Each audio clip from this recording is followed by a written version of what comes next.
Was jetzt in Syrien passiert und passieren muss, ist größer als das, was wir auf den ersten Blick sehen. Jeder kennt die Bilder von zerstörten Städten, Häusern, Straßen. Was wir nicht auf den ersten Blick sehen, ist, dass 90% der SyrerInnen in Armut leben, dass Millionen weiterhin vertrieben sind und dass staatliche Institutionen nach Jahrzehnten der Diktatur und des Krieges sehr stark geschwächt sind.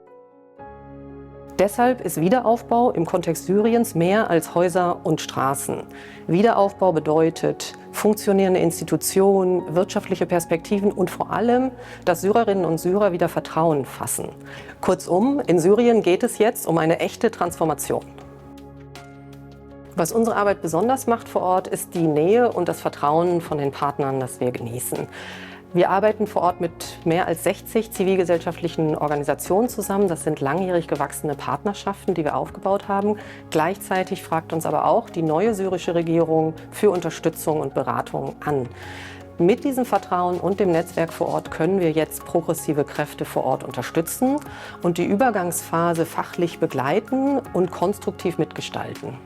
Das Vertrauen konnten wir aufbauen, weil wir während des Krieges zu keinem Zeitpunkt das Engagement eingestellt haben. Wir waren immer präsent und haben Leistungen für Syrerinnen und Syrer in Syrien erbracht.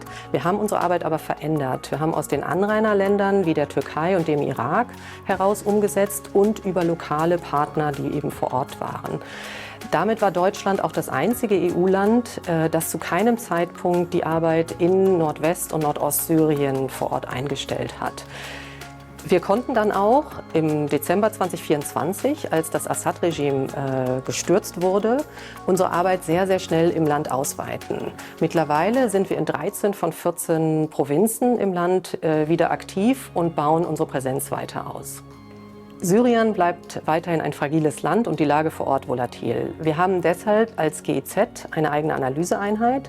Diese erstellt Lagebilder und bewertet Entwicklungen kritisch für uns, so dass wir jederzeit in der Lage sind, unsere Arbeit auch anpassen zu können. Die Kombination aus guten Analysen und dem sehr großen Netzwerk zivilgesellschaftlicher Partner ermöglicht es uns auch dann, bei schwierigen Entwicklungen handlungsfähig zu bleiben und vor Ort eben aktiv zu sein. Und zusätzlich gehen wir in Syrien auch neue Wege. Bei der Rehabilitierung von Schulen zum Beispiel in Aleppo oder in Latakia entscheiden Schulleitungen, Eltern, Lehrer und Lehrerinnen, Schülerinnen und Schüler und auch die Gemeinden mit, was passieren soll und auch was priorisiert passieren soll.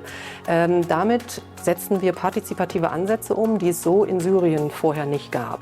Das schafft Vertrauen vor Ort und Eigenverantwortung und kann zur Blaupause für einen Wiederaufbau in Syrien und fragilen Kontexten werden.